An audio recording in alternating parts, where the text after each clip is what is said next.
This is the Fantasy Football Unlimited podcast with your host, Kevin Murray. Welcome to the Fantasy Football Unlimited podcast. On this episode, we have one of the most decorated fantasy sports writers and analysts of all time. He is loud, he is noisy, he is as passionate as it gets when it comes to fantasy sports, sports wagering, and college basketball. It's the one and only Noisy Huevos himself, Brad Evans. Welcome in, my friend. Hola, amigo. Yes, I am loud, I am proud, and I am a member of CJ Stroud's team right now. I can tell you that. That guy's been balling. Didn't do a whole lot, last week, but hopefully he's going to get back in the saddle, go for another 200 plus and a couple of touchdowns because I got him in a super flex league. It's deep.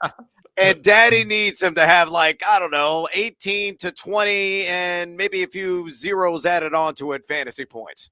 I love it. Well, it's good to see you. I'm glad you're healthy and well. Yeah. You're a miraculous healer. Yeah, believe it or not. Yeah, I mean, was it 18 months ago? I was in a hospital bed after, recovering from a bicycle accident I have no recollection of. I was either tackled by a deer riding my bike down the street. Maybe it was one of those aliens that they discovered down there in South America. They came back to life. Threw a lightning bolt at me. Maybe I got abducted for a minute and then they dropped me out of the ship. I have no idea. But yeah, I was out of action. I was hospitalized for 5 days and I had several months of recovery. Mentally, it might have been for the good or for the better because, I needed some readjustment between the ears in several areas, but my bets largely still suck. I love it. Again, I'm glad you're well. And obviously, you and I grew up same kind of era of sports. I unfortunately had the Seattle sports. You had the Chicago sports scene. Yeah. What was it like growing up in Illinois, having the '85 Bears and the Jordan era in Chicago? Oh, amazing. Believe it or not, I was never a Chicago Bulls fan because for a brief time during my youth, all the way through the 7th grade, I grew up in San Antonio, Texas. I was a military brat. My dad served in the Air Force as a lieutenant colonel for nearly 30 years. So I was born in Cali, lived in San Antonio. Then they decided, hey, we're going to retire. We're not going to retire like Hawaii, which would be awesome. Somewhere on the West Coast, doubly awesome. No, we're going to move to the corn and soybeans of Champaign, Illinois. And I was like, okay, whatever. So that's where we moved to. And then, I got fully immersed really in the Chicago sports scene. I was always a Cubs fan because of WGN and always an Illini fan because of my parents. Ended up getting a degree from that distinguished institution later on. But yeah, I wasn't a big Bulls guy. I was more of a Spurs guy. Okay. My dudes growing up were David Robinson and Sean Elliott. And before he got too wacky and crazy with the Bulls and some of the other squads, I was a big Rodman guy too. So some of those Spurs teams, man, were epic and I absolutely love that franchise.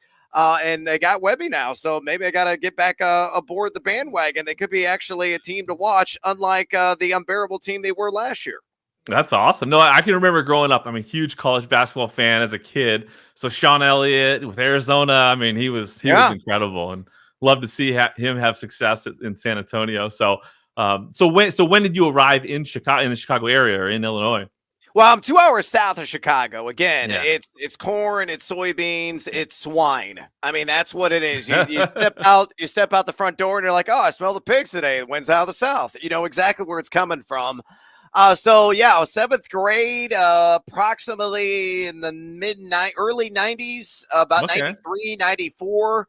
And I lived in Denver for 7 years. I lived in Phoenix in that area for about 4 years. And then during the pandemic, my wife said, yeah, I think it's time to go back home. And I said, well, my mom lives around the corner. So we moved back to the Champaign area. We've been here for the last couple of years and my kids are thriving. They're drummers, percussionists in the local band. Cool. So they generally hate sports. So really the antithesis of their father. But they are very accomplished musicians, which I never was. So they are definitely smarter, brighter, and far more handsome than I ever wish I could be. So all the credit in the world to my wife and her genes and not mine.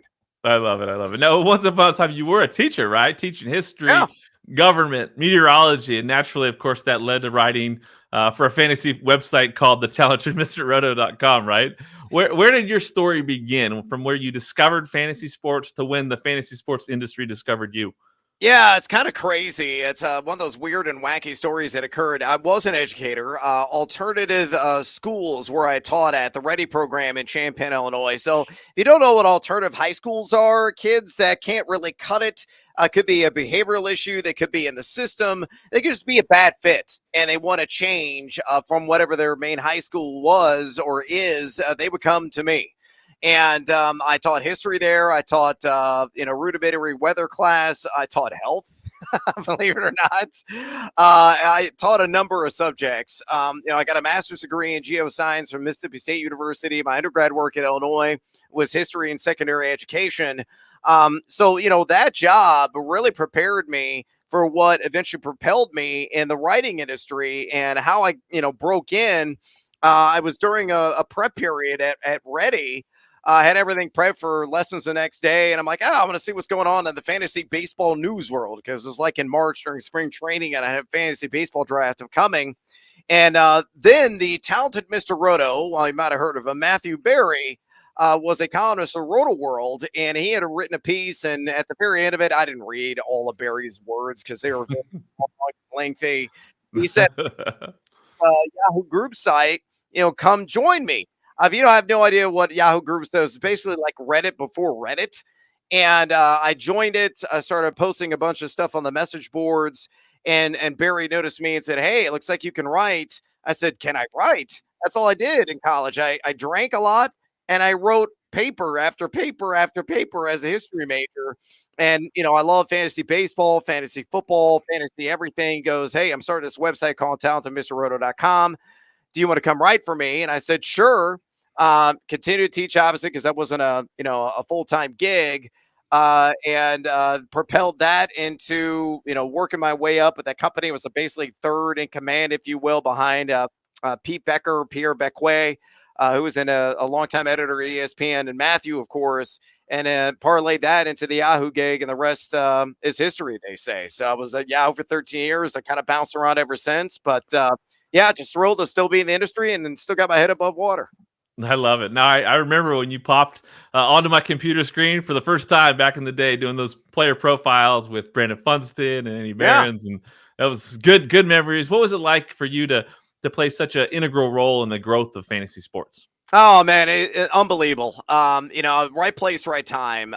Well, you can always say about somebody's career, and Yahoo was such a nourishing work environment creatively. And I'm always been an ideas guy. There's always a million different things cultivating through my head and running its course. And one of them was that fearless forecast idea that I came up with one of our producers. And Ryan Dornbush there at Yahoo. And I said, hey, I got this harebrained idea. I'm going to see, what you think of it. It's, short form player projections and predictions with all of the voices of Yahoo Fantasy Football doing these. Not, all at once necessarily. I wasn't doing like 100 of these profiles, but we divvied them up every week and we rotated who was doing each position. And we just had fun with it, ran with it, short form content, video content. As YouTube was really starting to grow in popularity, it was tapping into what we now know as a Gen Z mindset. It really took off and it was quite lucrative for Yahoo. Then they kind of abandoned it, which I never really understood why. But that's one of the many ideas, along with being on Fantasy Football Live when it started. And I was still in Illinois at the time. I was doing hits at University of Illinois campus at WILL TV. And I remember that first show happened. It was just 30 minutes. It was myself. It was Funston. It was Chris Liss. And at the end of the show, there was hoot and holler and high five and all kinds of stuff going on. And I had no idea how big of a deal it was. And they just said, congratulations, guys. You just made history. The first ever live sports show online. It wasn't just fantasy, but live sports show online that ever existed. We did that in 2006, and of course it exploded and blew up, and it's still around today. Matt Harmon and Andy Behrens really, taking the reins on that and killing it. Liz Loza had an appearance on there for a couple of years. Like we've had an amazing team of people. Tank Williams, one of my best friends, who I helped bring in at Yahoo. He's played a major role in Fantasy Football Live success. So, it's stuff like that I love to do.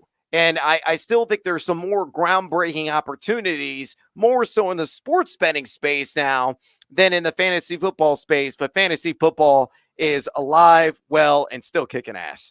For sure, for sure. That was obviously revolutionary times for sure. And you've Yeah. seen the evolution of this game. It's led up to the product in the game we've got today. Where is the game of fantasy heading? Obviously all your interests in sports betting and player props. Where are we going 5, 10 years down the road? Yeah, I mean, I think the gray area is really blurring. That once existed between it was a pretty strict dichotomy between betting and fantasy, and now they kind of play in the same sandbox together. And you're seeing that in pick'em games and the success of Prize Picks and Underdog, and DraftKings. There could be rumors that they're going to enter that conversation as well in short order. And player props I always felt were the great conduit for people to get into the sports betting world. And you're seeing that, player props were kind of once taboo. And now a lot of the major sites that are out there, whether it's DraftKings, BetMGM, FanDuel, Caesars, whoever, they're doing a lot of boosts around that. They're promoting a lot of that because it speaks to the fantasy audience. So again, that gray area is kind of washing away.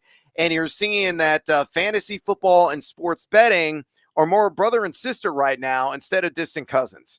And I think that's very encouraging sign for the future and, the blend of the two when speaking of that audience, because it's only going to cultivate a healthy environment, not only financially for the companies that are backing it, but for guys like you and I, who are the content creators. And of course, the people that are consuming all of this and get everything in one fell swoop.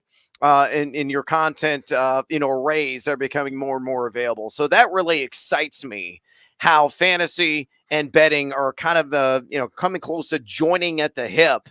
And I think they're only going to become closer here the next few years. And you've been talking about this stuff for a long time. I remember first met you in person in I was 2017, probably at that NFFC conference, and you're talking about that stuff at that time too. So yeah, it's fun to see where things are going, and you got a mind for the future. So now you obviously are passionate about it. You're passionate about sports wagering, and I think when I think about college basketball in the NCAA tournament, I think about Dick Vitale, and then I think about Brad Evans. So if we did like a keep trade cut, and you had fantasy sports, sports wagering, and college basketball, where are you going with that? Well, in college basketball is, I'm very passionate about it. It's my bread and butter.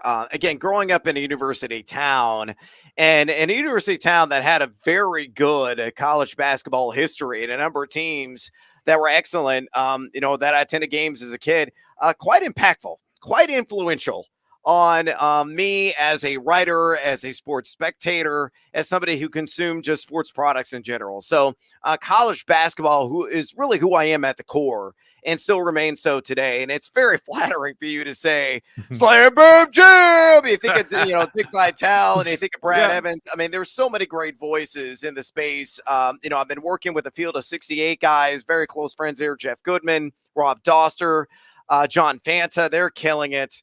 A number of people are killing it in this space. Stephen Bardo, who was a member of the 89 Flying Illini team in Champaign, very memorable squad that lost to Michigan in the Final Four. He and I become really good friends, and he does stuff on Peacock upcoming. Just announced that they're going to be doing Big Ten broadcasts this year, and he's done a lot of work for the Big Ten Network. I met Robbie Hummel recently, who I'm a giant fan of, and I totally fanboyed out with him for a minute because I think he's one of the best analysts in the game. So yeah, I mean, it's a great thrill. It's a passion play for me as a bracketologist and also in the sports betting world and somebody that loves just filling out brackets. To me, the NCAA tournament, that first weekend is the greatest spectacle in sports. Some people will say it's a Super Bowl. Some people will say it's like week one of the NFL season.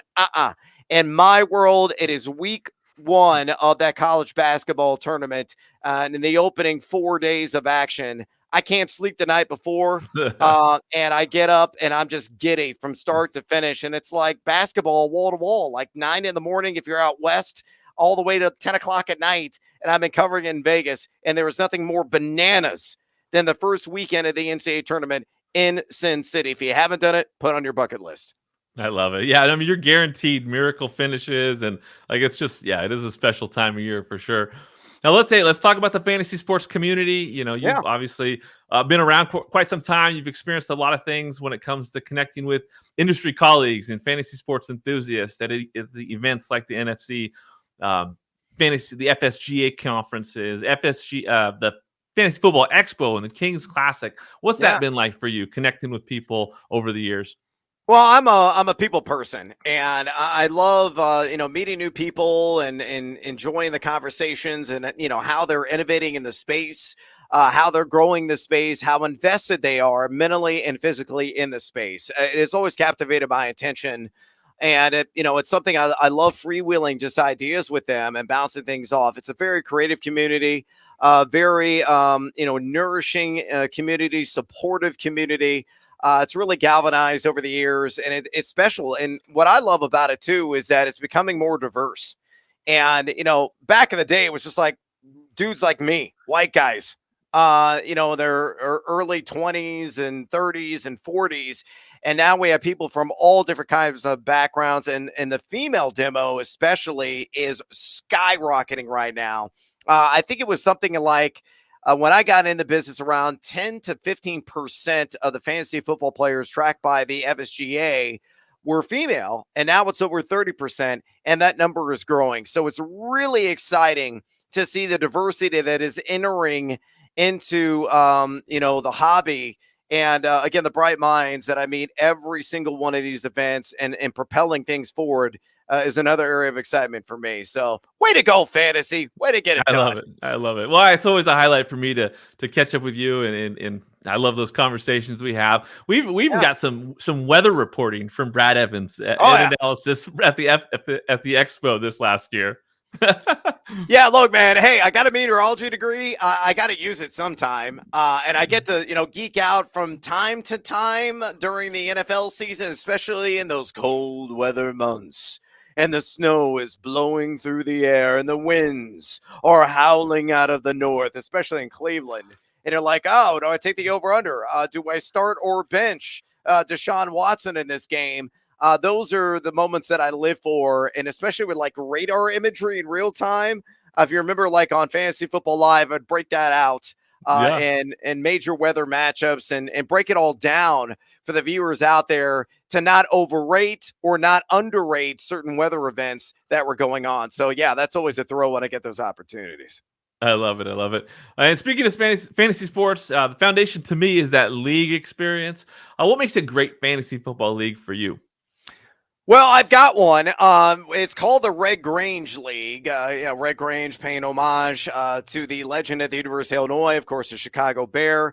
I play in a league with a number of, unique group of people. And I think that's rather key. You got to have a lot of friendly camaraderie and connectivity. We have that, but we got people from all kinds of backgrounds. Tank Williams plays in this league. Eddie Behrens is in this league, so people know them. But I've got some other sports writers in the league as well that cover the University of Illinois.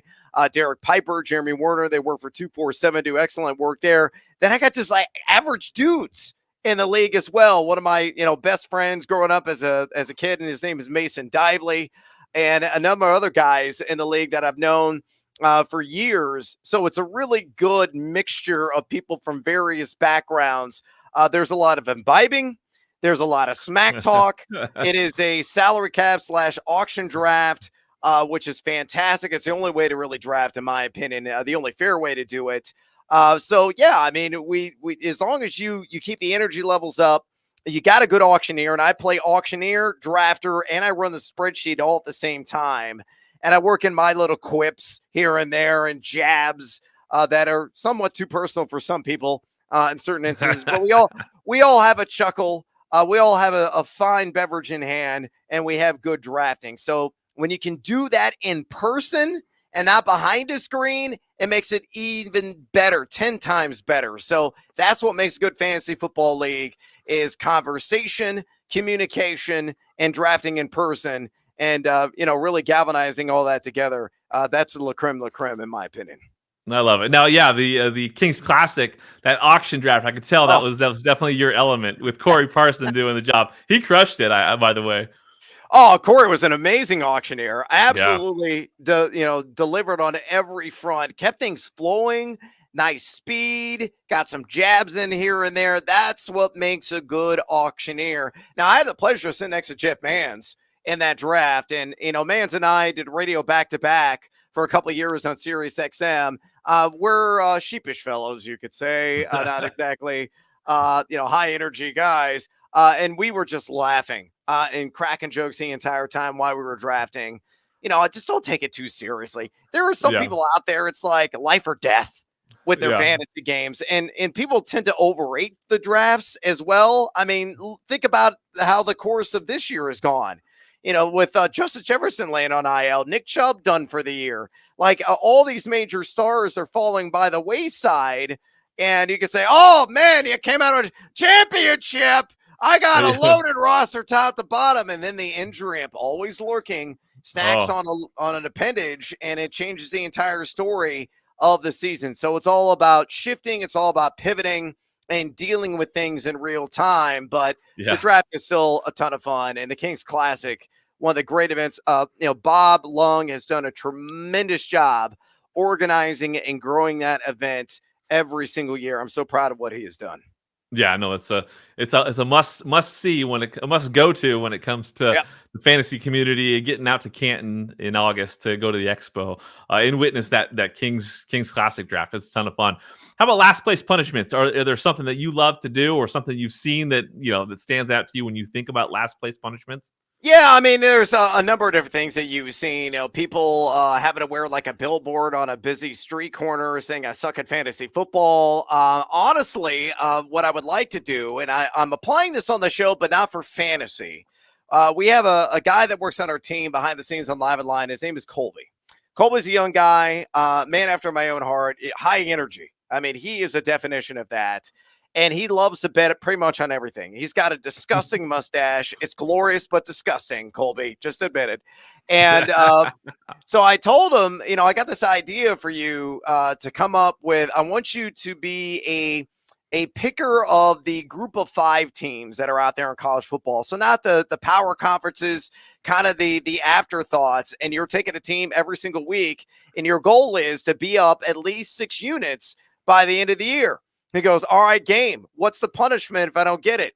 I said, well, we're a Chicago-based show. The season will be over in January.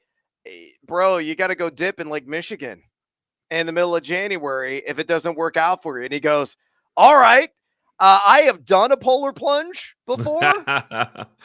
Major shrinkage that I don't think I've fully recovered from yet, Murray. But this young buck has no idea what he could get himself into. And right now, he's below the threshold needed to not do it.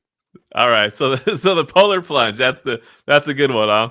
Yeah. I love it. Yeah. I love it. Yeah, there you go. Hey, if you got a great lake next to you, I mean, go for it. Polar plunge.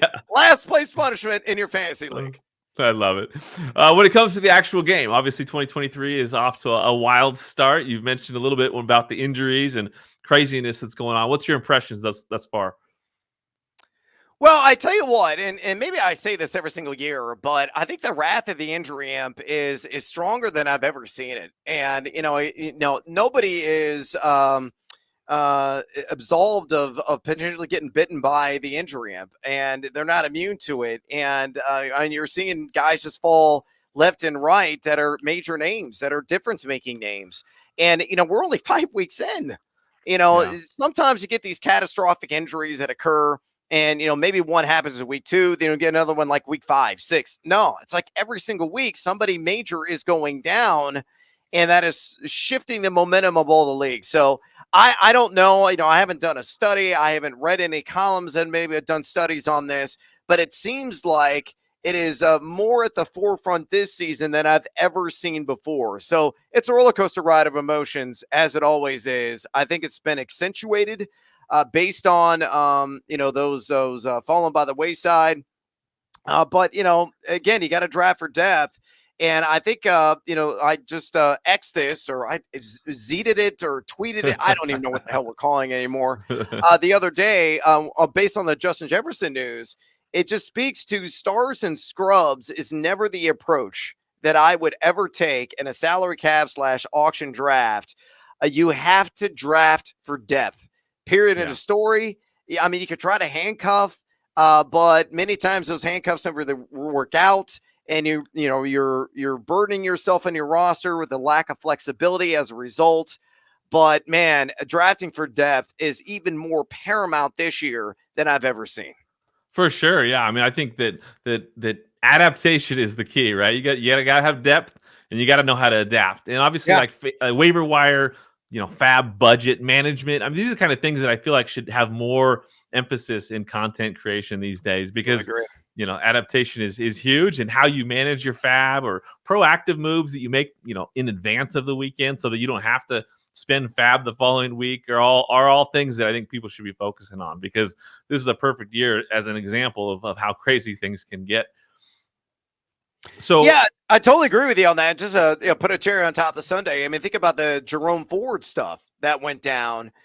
People empty the piggy bank for Ford, and understandably so. And I was very supportive of that, not knowing what was on the horizon, right? And now yeah. we've seen other guys, again getting bitten by this nastier injury amp, and are going to be missing large chunks or not the entire chunk of the season.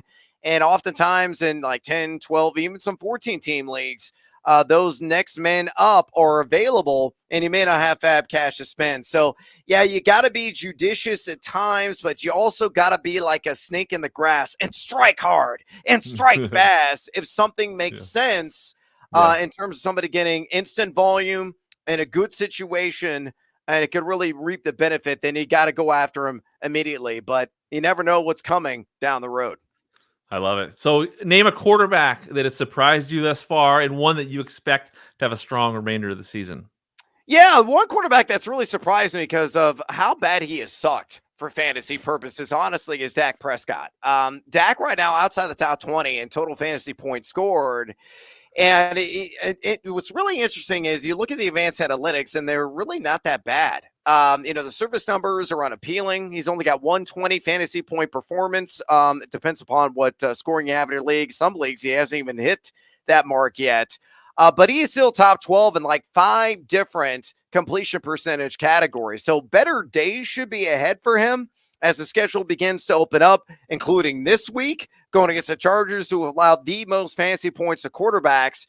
So your buy low opportunity on Dak could come down, to an end and a crashing halt or grinding halt. So, he has surprised me on the negative side of things. In terms of the positive side of things, as bad as his team is around him, Russell Wilson's looked good. And Russell Wilson's been performing at a very high level, multi-touchdown machine.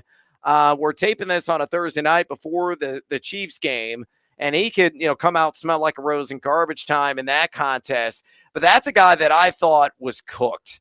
Russell likes to cook. I thought he was the actual like Thanksgiving Day bird Yeah. instead entering this season. But he's had a revival. He's looked good in Sean Payton's system.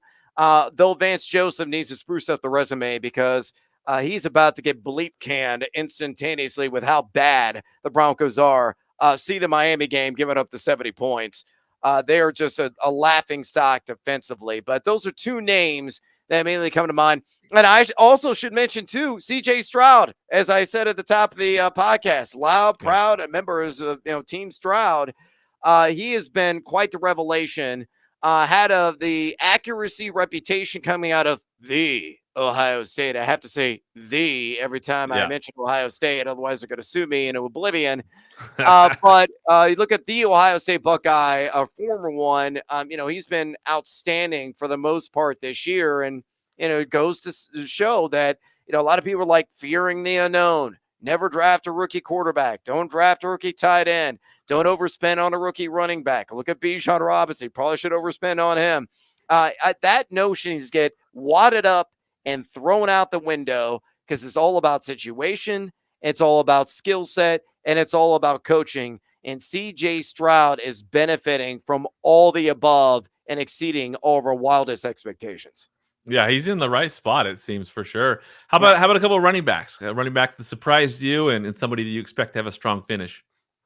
Well, I'm an advocate of one mandatory Montgomery Murray. I love the guy. I've Yeah. always been a fan of his forever. The Bears completely underutilized him, misused him. did have the greatest teams, but I didn't expect this. Right now, number 4 overall in total fantasy scoring, and depending upon league setup, but he has been a touchdown machine. That was a reasonable expectation to think, oh, he could be Jamal Williams 2.0, but he's better than that. Like he is a certifiable workhorse. And with Jahmyr Gibbs dealing with that tender hamstring injury, I mean, he is here to stay in Dan Campbell's offense and really on his team with a supportive defense because the Lions have really improved in that facet to be virtually a 25 carry monster every single week. So he has greatly exceeded all my wildest and dreamiest expectations. And it's great to see. And hopefully he scored him at a supreme value. And then, looking down the list, at guys that have underachieved, Ramondre Stevenson has grossly underachieved. Miles Sanders is grossly underachieved. These were guys that I thought, even though they had sketchy teams, and we all could agree to that entering the regular season, but based on volume, we thought they were very much firm RB2s, maybe even a back-end RB1 conversation if things broke the right way. But right now, they're more flex material or outside the RB2 range looking in. So those are guys that have surprised me on the downside of things, but it's all about mandatory freaking Montgomery on the upside. He looks good too. God, he looks good. Looks great. How about a couple wide receivers that have surprised you, or ones that you think are great to target right now? Yeah, I mean, the wide receiver ranks, there's always guys that come out of the woodworks every single year. Tyreek Hill, no shock that he could be, a 2,000-yard wide receivers on pace for that right now. That is completely within range for him, to say the least. I mean, Puka Nacua is obviously the shocker special of the century so far at the wide receiver position. Right now, top 5. And what we saw last week was him work in perfect synchronicity with Cooper Kupp. He's not going to slow down. Matthew Stafford is going to continue to gun.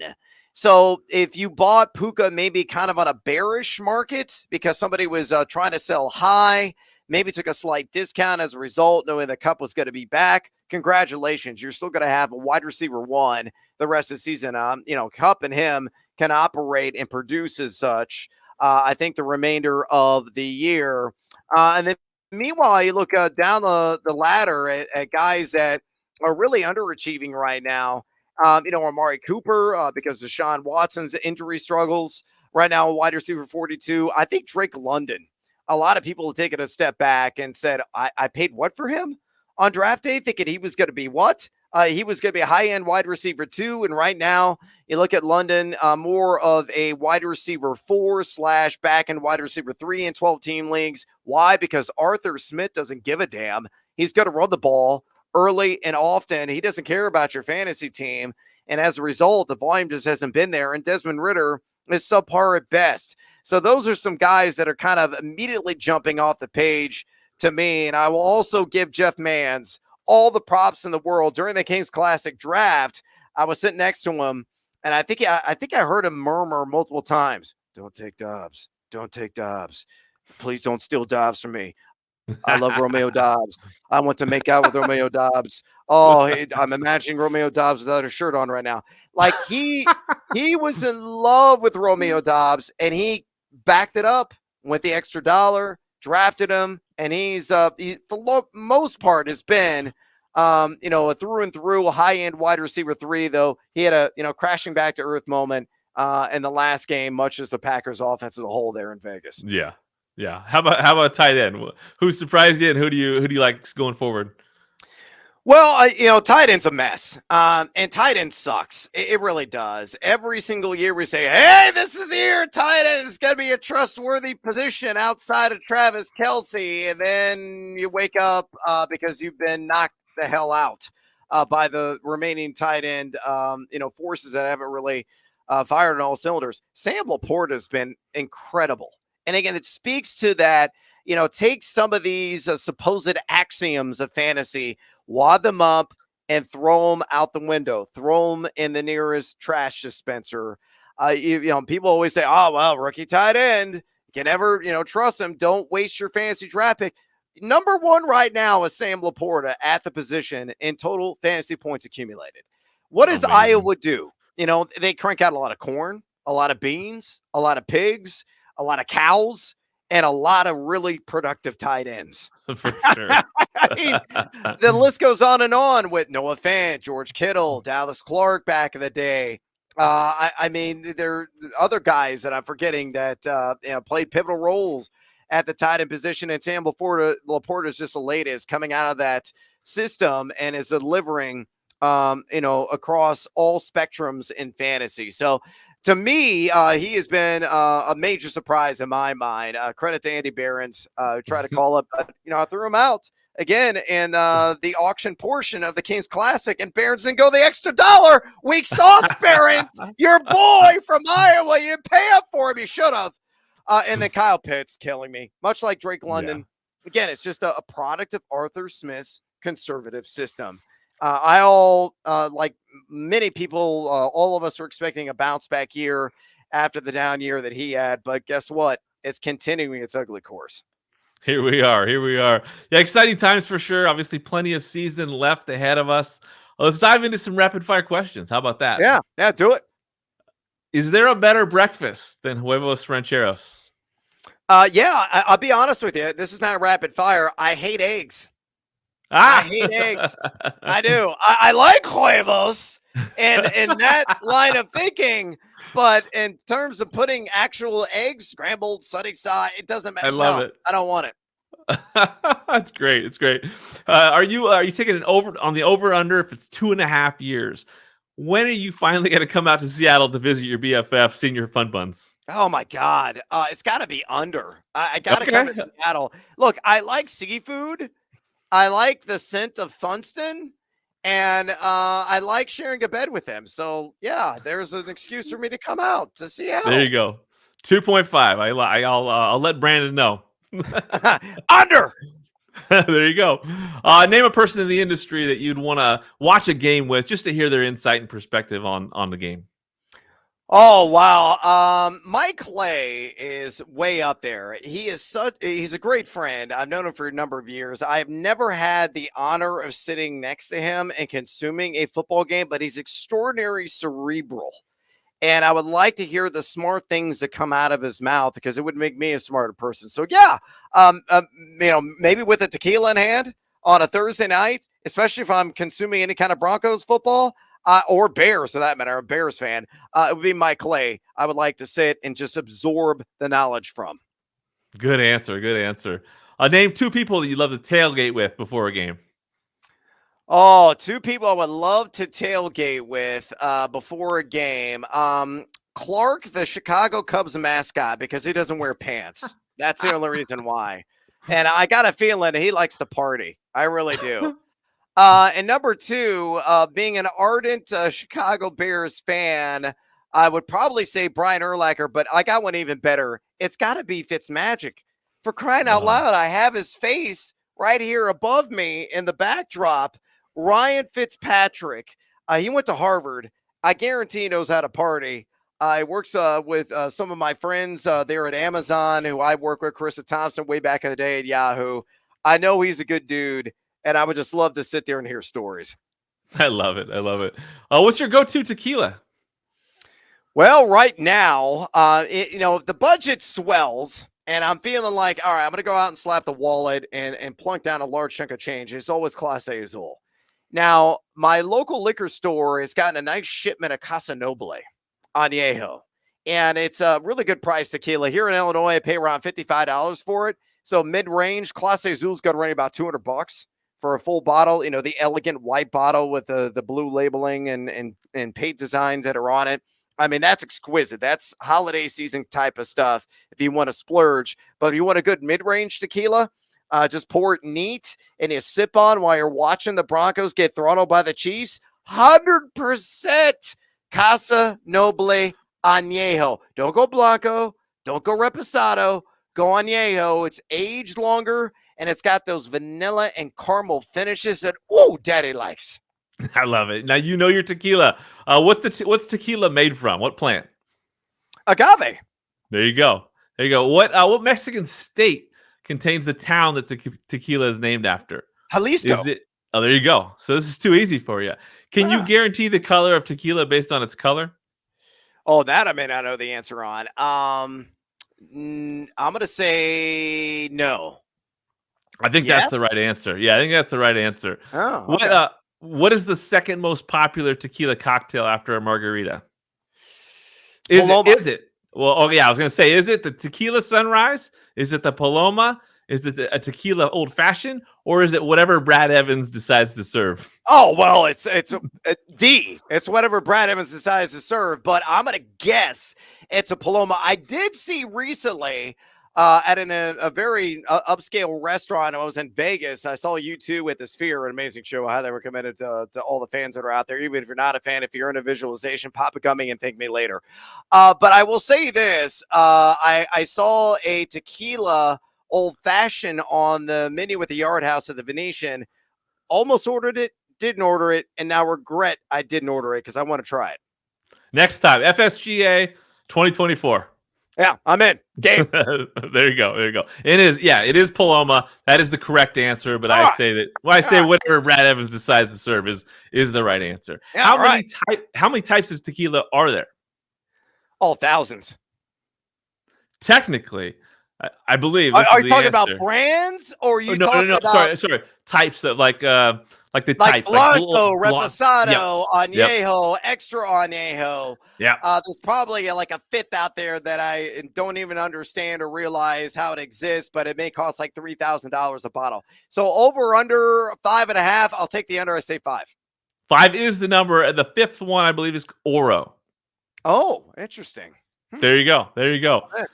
You nailed it. I mean, class is dismissed. You got an A+ on that stuff. Thank you.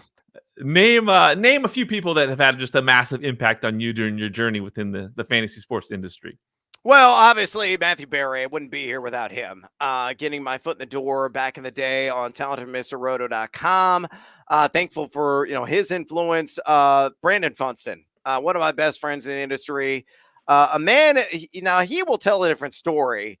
He didn't want to hire me. He goes, I don't remember ever thinking that. No, dude, I gave you a couple of drinks and you reminded me of somebody that you really didn't like. You didn't want to hire me and made it to me in a conversation. And now, we're like best friends and absolutely love each other. So Brandon has been enormously impactful and influential in my career. Dave Morgan, who ran Yahoo Sports when I was hired full-time in 2006. Such an influential sports figure. Never once credit for the impact that he has made. But let me just paint the picture real quick for you, Murray. The old original Yahoo Sports team, Jeff Passan, who's at ESPN, one of the foremost baseball minds that are out there. Some dude named Adrian Wojnarowski, you might have heard of him. And Shams was a Yahoo for a while as well, under Woj. Wow. Michael Silver was there alongside Charles Robinson, who's still there. And Silver and I are still friends to this day. And he's writing for the San Francisco Chronicle after his NFL network and our Bally Sports stint. And the list goes on and on. I mean, Dan Wetzel's still there. Dan is one of the most awesome writers I've ever laid eyes upon, and a fun time as well in person. Pat Forty was there. Like, we had a dream team of writers and voices. Pete Thamel started there, and I got the pleasure working with Pete on a lot of college basketball stuff. And of course, he is now the prominent voice on their college football broadcast on ESPN. Like, we had the dream team, we really were. It was up there with Bird and Larry Bird and Magic Johnson and Michael Jordan and somebody was Chris Mullen, and that was probably me. Without the very nice flat top that Mullen used to have. But we had a squad, and it was all because of Dave Morgan. Who was Christian Laettner? Oh, Funston. Funston was there you go. I love it. And I did get that Funston story about the hiring you. So that's a good. The full story is pretty darn good. Yeah, the full story. Brandon will tell it very differently. He's like, I don't know what Brad's smoking. I was there. I remembered it. It is stained on my cerebral cortex. What transpired during that conversation? Brad Evans wasn't going to be at Yahoo, but ultimately wound up there. It was the best thing for all of us. I love it. Well, these stories are good. All these stories are great. Liz Loza was on the podcast a few months ago, and she described a story where she was in an airport line, pregnant, the line was deep, and you came in, rescued her, kind of brought her in the fast pass lane.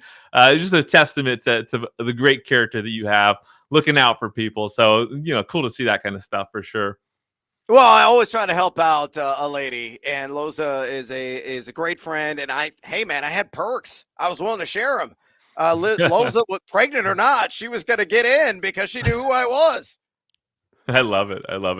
Now, what advice do you have for aspiring fantasy sports analysts, people that want to get into the industry?